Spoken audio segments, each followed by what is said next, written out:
नमस्कार। Study with Kailash Bogra की YouTube channel में फिर से आपका स्वागत। आज है लॉर्ड कॉर्नवालिस 1786 1793 1805। मतलब ऐसा कौन सा गवर्नर जनरल रहा जो 2 बार भारत का गवर्नर जनरल बना, तो लॉर्ड कॉर्नवालिस। इसके समय में जिले के समस्त अधिकार कलेक्टर के हाथों में दे दिए गए। इसने भारतीय न्यायाधीशों से युक्त जिला फौजदार अदालत को समाप्त कर दिया।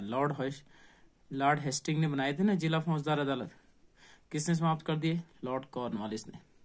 इसके स्थान पर 4 भ्रमण करने वाली अदालतों, जिसमें 3 बंगाल में तथा 1 बिहार में नियुक्त किया गया। 4 अदालत वाली भ्रमणशील अदालतों की स्थापना लॉर्ड कॉर्नवालिस का कॉर्नवालिस ने 1793 में प्रसिद्ध कॉर्नवालिस कोर्ट के निर्माण किया था, जो शक्तियों के पृथ्वीकरण सिद्धांत पर आधारित था। प्रश्न बना है कि लॉर्ड कॉर्नवालिस कोर्ट किस पर आधारित था? तो शक्तियों के पृथ्वीकरण सिद्धांत पर। पुलिस कर्मचारियों के वेतन में वृद्धि के साथ ही ग्रामीण क्षेत्रों में पुलिस अधिकार प्राप्त जमींदारों को इस अधिकार से वंचित कर दिया गया। कंपनी के कर्मचारियों के व्यक्तिगत व्यापार पर प्रतिबंध लगा दिया गया। जिला में पुलिस थाना की स्थापना कर एक दरोगा को इसका इंचार्ज बनाया गया। भारतीयों के लिए सेना में सूबेदार, जमादार, प्रशासनिक सेवा, मुंसिफ, सदर, अमीन और डिप्टी कलेक्टर से ऊंचा पद नहीं दिया जाता था। ठीक है, भारतीय सूबेदारों को किससे जब बड़ा पद नहीं दिया जाता था तो मैं आपको बता चुका हूँ। इसने 1793 में स्थायी बंदोबस्त की पद्धति लागू की, जिसके तहत जमींदारों को भू राजस्व का लगभग 90% 10/11 भाग तथा कंपनी को 10% तथा लगान लगभग 1/11 भाग अपने पास रखना होता था। मतलब कंपनी के बाद 90% और जमींदारों को 10% अपने पास रखना होता था। स्थायी बंदोबस्त की योजना सर जॉन सोर ने बनाई। इसे बंगाल, बिहार, उड़ीसा, बनारस तथा मद्रास के उत्तरी जिलों में लागू किया गया। भारतीय नागरिक सेवा का जनक किसे कहते हैं? लॉर्ड कॉर्नवालिस को कहते हैं। कॉर्नवालिस के बाद आते हैं सर जॉन सोर, जिन्होंने 1793 से 1798 तक शासन किया। अहस्तक्षेप की नीति किसने अपनाई? तो सर जॉन सोर ने अपनाई। लॉर्ड वेलेजली 1798 से 1805, इसने सहायक संधि की पद्धति शुरू की। भारत में सहायक संधि का प्रयोग वेलेजली से पूर्व फ्रांसीसी गवर्नर डुप्ले ने किया था। सहायक संधि स्वीकार करने वाले सबसे पहले राज्य था हैदराबाद 1798 में, मैसूर 1799 में, तंजौर अक्टूबर 1799, अवध 1801, पेशवा दिसंबर 1801, बरार तथा भोसले दिसंबर 1803, सिंधिया 1804। अन्य सहायक संधि स्वीकार करने वाले जोधपुर, जयपुर, मछेड़ी, बूंदी, भरतपुर के राज्य थे। इसी समय टीपू सुल्तान चौथे आंग्ल मैसूर युद्ध 1799 में मारा गया। किसके समय? वेलिजली के समय। इसी ने 1800 में कलकत्ता में नागरिक सेवा में भर्ती किए गए युवकों को प्रशिक्षण करने के लिए फोर्ट विलियम कॉलेज की स्थापना की। बहुत व्ययशील होने से इसे बंद करना पड़ा। फोर्ट विलियम कॉलेज की स्थापना 1800 में हुई, कलकत्ता में हुई। किसके समय हुई? लॉर्ड वेलेजली के समय हुई। प्रशिक्षण के महत्व को समझते हुए 1806 में इंग्लैंड में हेलीसबरी ईस्ट कॉलेज में नागरिक सेवा में भर्ती किए गए युवकों के प्रशिक्षण को प्रारंभ किया गया। यह स्वयं बंगाल का शेर, किसे स्वयं का बंगाल का शेर कहा? तो लॉर्ड वेलेजली। लॉर्ड कॉर्नवालिस का समय 1805 दूसरा कार्यकाल हुआ, परंतु शीघ्र इसकी मृत्यु हो गई।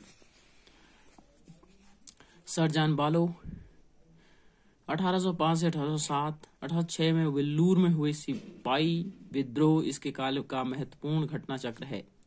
लॉर्ड मिंटो 1807 से 1813, इसके काल में रणजीत सिंह तथा अंग्रेजों के बीच 25 अप्रैल 1809 ईस्वी को अमृतसर की संधि हुई, जिसकी मध्यस्थता चार्ल्स मेटकॉफ द्वारा हुई।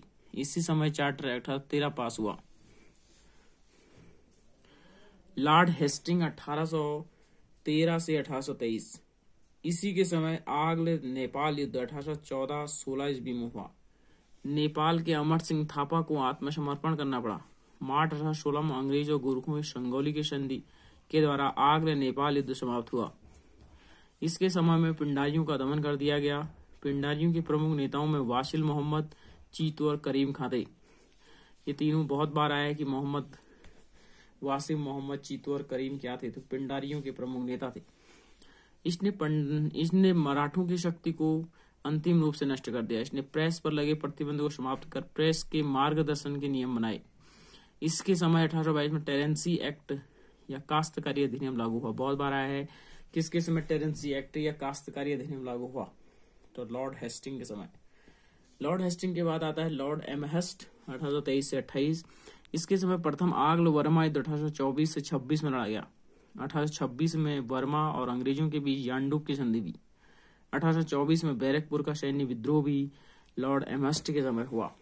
लॉर्ड विलियम बेंटिंग 1828 से 1835। 1813 ईस्वी में यह मद्रास का गवर्नर था। इसी के समय 1806 ईस्वी में माथे पर जाति चिन्ह न लगाने तथा कानून में बालियां न पहनने देने में बेलूर के सैनिकों ने विद्रोह किया था। मतलब विद्रोह किसके समय हुआ था, तो लॉर्ड सर जॉन बालो के समय हुआ था ना। लेकिन ये उस समय लॉर्ड विलियम बेंटिंग वहां का गवर्नर था, मतलब मद्रास का गवर्नर था उस समय, उसी के समय ये हुआ था। उसके 1833 में चार्टर एक्ट द्वारा बंगाल के गवर्नर जनरल को भारत का गवर्नर जनरल बना दिया गया। इस प्रकार भारत का पहला governor general lord William Bentinck हुआ। बंगाल का पहला गवर्नर जनरल अलग है और भारत का अलग है। तो भारत का कौन बना, लॉर्ड विलियम बेंटिंग बना। राजा राम मोहन राय के सहयोग से बेंटिंग ने 1829 में सती प्रथा को समाप्त कर दिया गया। बेंटिंग ने इस प्रथा के खिलाफ कानून बनाकर 1829 में धारा 17 के द्वारा विधवाओं के सती होने का अवैध घोषित कर दिया गया। अकबर और मराठा पेशवाओं ने भी सती प्रथा पर रोक लगाने का प्रयास किया था। बेंटिंग ने कर्नल स्लीमैन की सहायता से 1830 में ठगी प्रथा को समाप्त कर दिया था। 1833 में बेंटिंग ने कलकत्ता में कलकत्ता मेडिकल कॉलेज की स्थापना 1835 में की। इसी के समय मैकाले की अनुशंसा पर अंग्रेजों को शिक्षा का माध्यम बनाया गया। मैकाले द्वारा कानून का वर्गीकरण भी किया गया।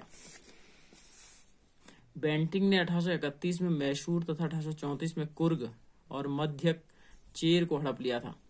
मैसूर, इसने भारतीयों को उत्तरदायी पदों पर नियुक्त किया था। इसे शिशु बालिका की हत्या पर भी प्रतिबंध लगाया था।